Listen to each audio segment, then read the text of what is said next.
I can vividly remember finding Kathleen. 911, where's your emergency? My wife had an accident. She's still breathing. What kind of accident? Down on the stairs.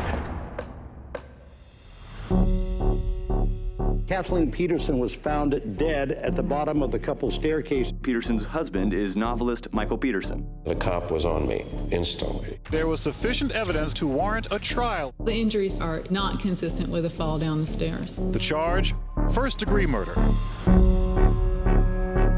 No way in this world my father ever would have hurt Kathleen. We were like, Dad, we believe you. He wanted to give the appearance that this was a wholesome, functioning family. Well, that simply is not true.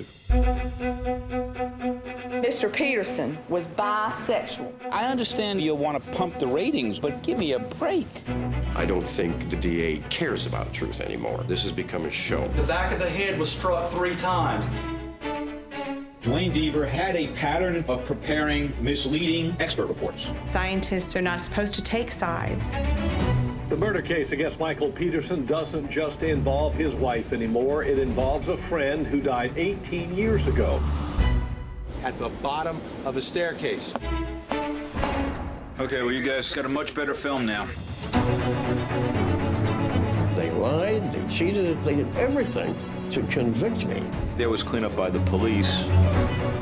It shook the foundations of my beliefs in the justice system. The system is flawed and it needs to change. This is contamination in the crime scene. The DA is trying to say that our dad killed our mother. There's no murder weapon, there's no motive.